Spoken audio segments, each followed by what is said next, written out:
I'd like to welcome all of you to this evening's webinar. And for those of you who have your audio on, if you can mute for me, just so there's a limited amount of background noise while we present, that would be wonderful. I can probably do it as the host, but I don't know how, so it's not going to happen. But again, welcome to tonight's webinar, and I have the honor and privilege of representing just two wonderful companies in the financial planning space. And the first is Morrow.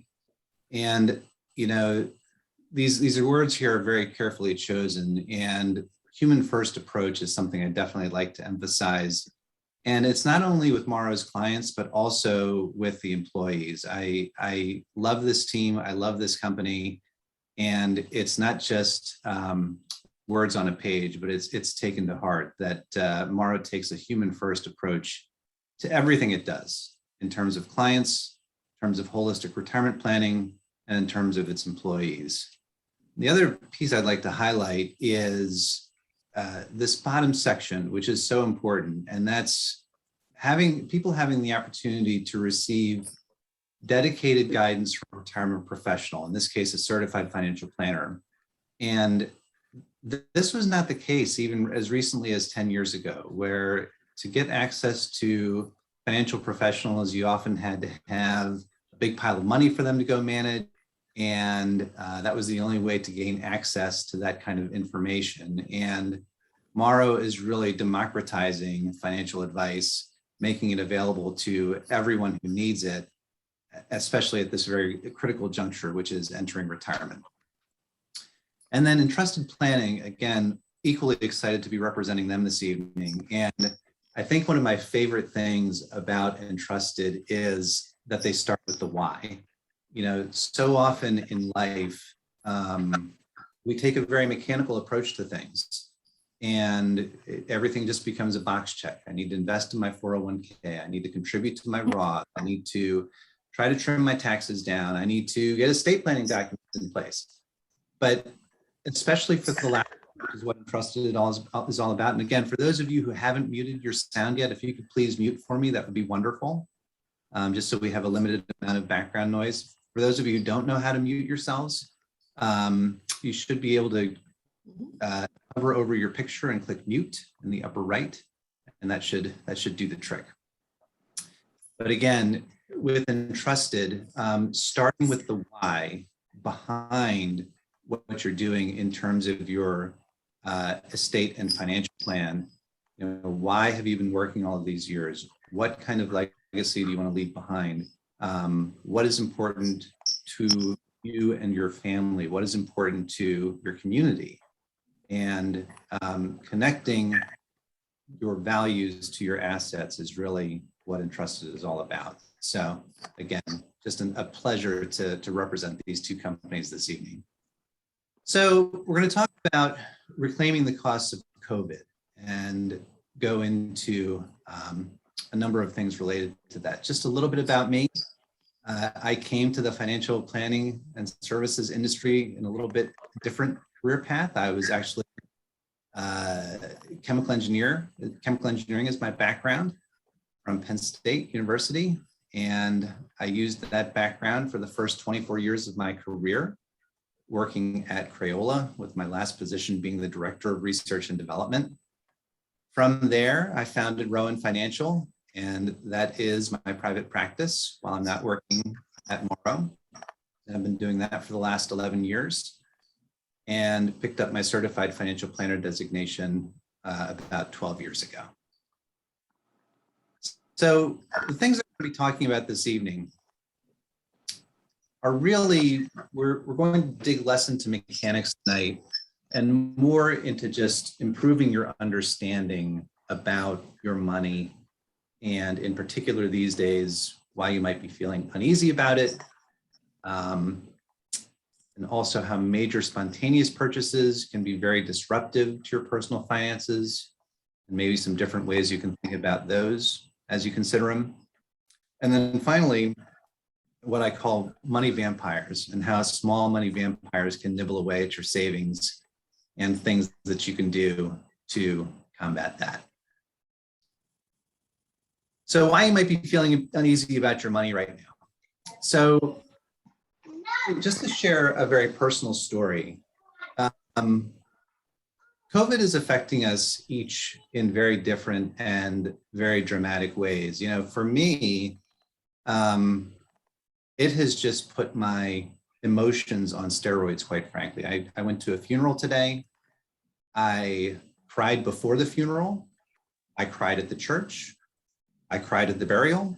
I cried when I got home.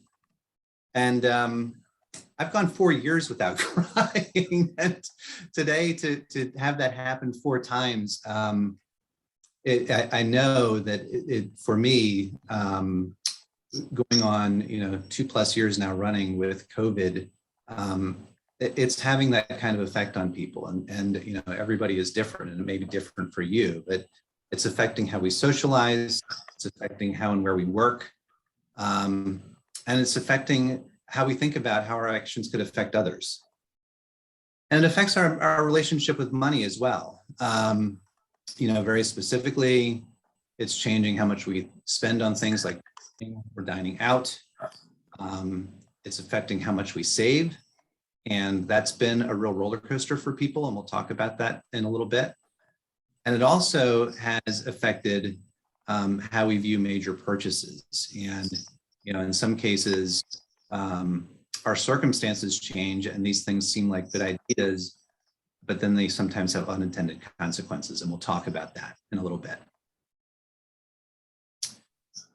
So let's look at some spending trends. So spending is way up on dining and travel now that we're out of the depths of the pandemic. And we're looking at information here, 2020 versus 2021. And so one of the things is spending. I mean, nobody was spending money when the pandemic first broke out. And now households are spending an average of $765 extra per month than they were in the depths of the pandemic.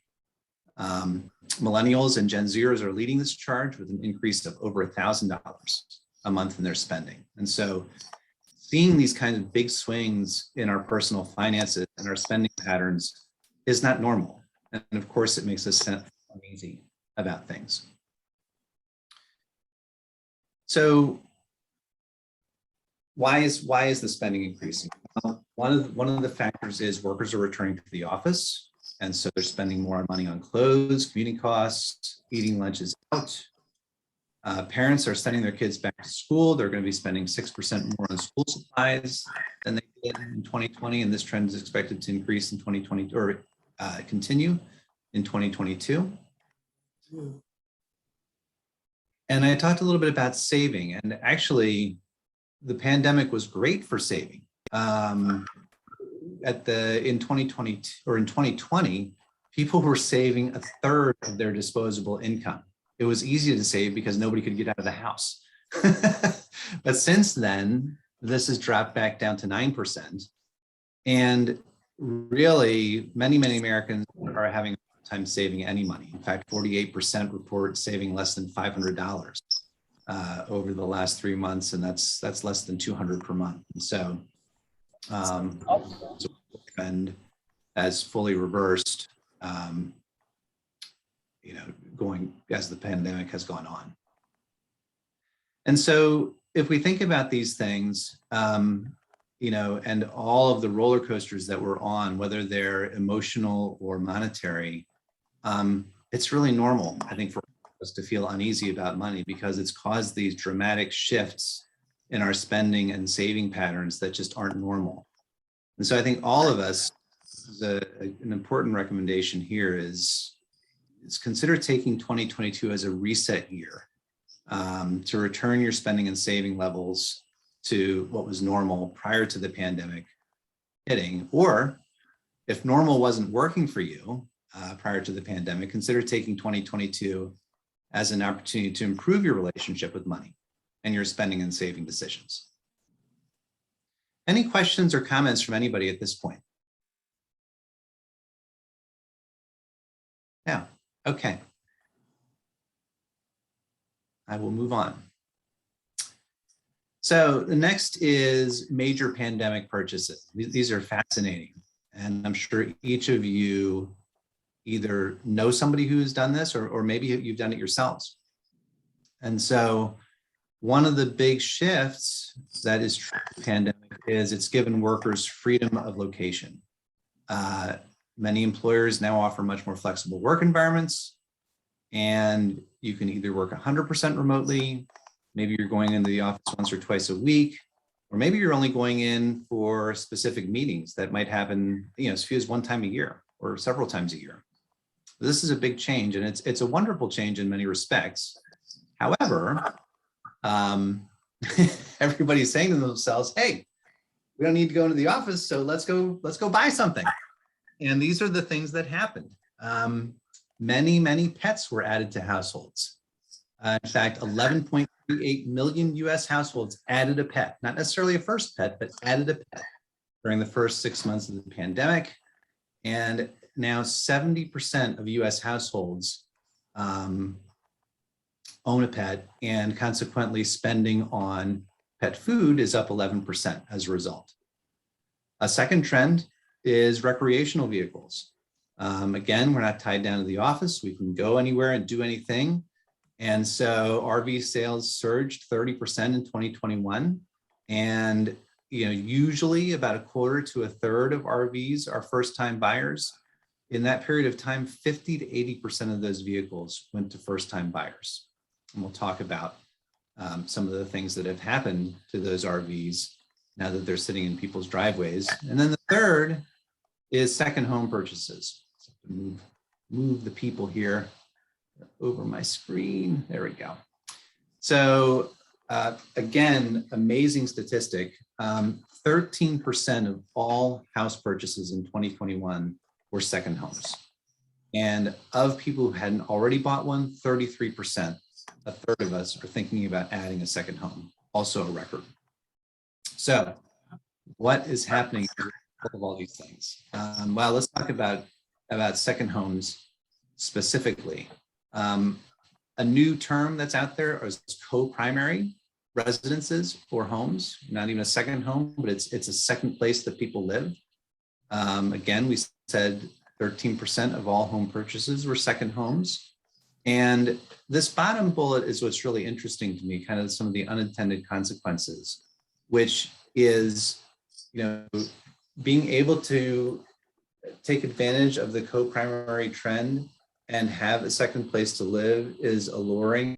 Many of the people who have done this are actually feeling stressed out about it because they're juggling two sets of bills. They're having to pack up every weekend and move the whole family to the new place because they've got to get their money's worth. And it's creating stress in what should have ultimately been something that was very relaxing to them. Let's talk about pets. So, there are now a number of apps online that you can utilize for various pet care services. Rover, for example, they have representatives who will come walk your dog, visit with your dog. They will stay overnight in your home if you'd like them to. They will board your dog privately. And these apps are booming because people are being asked to go back to work. And unfortunately, the dog still needs to go out and needs exercise. And so it gets very difficult. With RVs, again, there are many new RV owners. This was the absolute right choice. And I want to stress that there's no judgment here on any of these purchases. In many cases, they were the exact right things to do. But in some cases, and we'll talk about, it might have been a hasty decision that's creating these unintended consequences, both financial and from a stress standpoint. And we'll give you a little bit different perspective on how to look at these things. But, some of the RV owners love them. It becomes a core part of their lifestyle. Others have shelled out $50,000 or more, take a trip or two, hated it because it's tiny, we're on top of each other, and now they have this sitting in the driveway, and are potentially regretting the purchase. So again, major purchases are wonderful if they're well thought out. And going back to a point that we made earlier, if they are a fit for you in terms of the whys behind your life, major purchases are terrific. But some advice before making major purchases. One is make sure you run the numbers within your budget and know that it fits there well, or if it doesn't, figure out how to adjust spending in other areas so that it does. And then also consider asking some key questions before these major purchases. Things like, here I am again saying, why? Why am I making this purchase? What goal am I trying to accomplish? Have I had a change in circumstances that's driving this decision? And is this change is likely to remain permanent, or is this something temporary? And working from home, we just don't know how permanent or temporary that's going to be. And then the third, this one's really important. And I, as a former product developer and scientist, I love taking an experimental approach to life. And so with all of these things and major purchases, is there a way that I can run experiments to get a taste of this into my life before actually pulling the trigger on the purchase? So in the case of an RV, can I rent one, try a few weekend trips and see how that goes? With a pet, you can actually flip the equation and participate on the Rover app as a dog walker and dog caretaker and see if you like it and see if it fits into your lifestyle before pulling that trigger. So again, there's and with second homes, again, that may be the kind of thing where you say, okay, and it's an expensive proposition to run this experiment, but once a month or twice a month, we're going to try Airbnb or living somewhere else and see if we like shuttling back and forth between residences. If we do, great, let's pull the trigger and do it. But if we don't, then maybe we just continue to rent rather than buying the second home. Any questions on this before we go on to the next topic?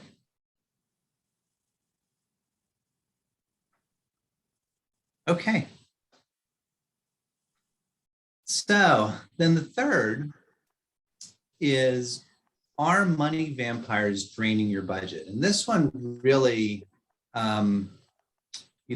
certainly the last one, or the first two rather, were very COVID specific. This one is actually pretty evergreen and is a fairly new trend in the grand scheme of things in terms of people's budgets. These are small, inconspicuous expenses in your budget that individually, they're no big deal, but collectively can drain hundreds, if not thousands of dollars from your savings throughout the year. Common money vampires, I think if I was able to see all of you and I did a show of hands, how many have unused subscriptions? I know I do. And I actually now have had to put a twice a year reminder for myself to go in and look at everything I'm subscribed to and ask myself, am I really using these things? It is so easy, for example, to see a show you're interested in watching on TV. Oh, it's not something I am subscribed to currently. I need to subscribe to Apple TV or BritBox or PBS Master Series, whatever it is for you. And it's just so easy. It's so easy to be on your phone and, oh, this app is interesting. No, the free version doesn't really do what I want it to do. Okay, I'll pay for it. And then all of a sudden you have 5 of these. So again, it's just very easy to collect unused subscriptions that seem like a great idea at the time, but then many go unused. Coffee, I love coffee. I wish I could drink it all day. I have to stop myself at noon. Otherwise I get into trouble from a sleep standpoint. But Americans are now spending an average of over $20 a week on coffee. That adds up to $1,000 a year. Lunch is out, again, as people are returning to work. People are spending about an average of 37 a week, or over 2,000 a year. Grocery store impulse purchases. A cardinal rule for me is going with a list and don't go hungry, because if either A, I don't have a list, or B, I'm hungry when I'm there, lots of extra stuff seems to end up in the cart that I may or may not need. And so that can absolutely be a money vampire. Banking fees, it's small in the grand scheme of things, but hey, $8 is $8, and I could have been a couple extra coffees. And then finally, food delivery. This one was really fascinating to me. I actually took an excerpt from an article in the New York Times. I personally had no idea, because I've used many of these services. Food delivery. So the right column is actually what happens if you drive to your local Subway and you order 2 6-inch turkey sandwiches. So 2 6-inch turkey sandwiches at Subway, $12.58. Sales tax, 63 cents. Total cost, about 13 bucks. And then the author of the study placed the exact same order on Grubhub, DoorDash, Postmates, and Uber Eats. I decided apparently I'm never using Uber Eats again if this is representative, but you can see that the costs, instead of $13, ranged from about $16.50 all the way up to over $25, or a markup of anywhere from 25% to 91%. And so very convenient. Am I saying you should never do this? Well, of course not. It's important to you and it's a luxury. By all means, do it every now and then, but just realize the markup that is happening when you order from these kinds of services. And so, takeaways about money vampires. You certainly don't need to give up all of your treats and splurges in life if and when you're living on a budget. In fact, when I'm working with people on budgets, whether it's as they approach retirement or at other phases of their lives, I specifically recommend that you have a category in your budget that is labeled splurge or self-care or something else that's meaningful to you, and you can buy anything that you want guilt-free and put it in that category. And if it's $50 a month that you have there, or $100 a month that you have there, or whatever that dollar amount is that you have there, I think it's important for all of us to have those treats and splurges. So this last topic is not about eliminating all of those things. If coffee is your thing and that's your splurge, and you spend most of your splurge money there, it's fine. And so you can look at these money vampires and decide which you plan to boot out of your budget once and for all, which you might reduce. These things become daily habits, and maybe it's the kind of thing that could be a weekly or a monthly habit. And others, again, they may be important to your why and who you are. And you have the money and you just let them quietly slurp away in the background because they're important to you. So you can look at each of these individually and decide which category to put them in. Any questions on money vampires?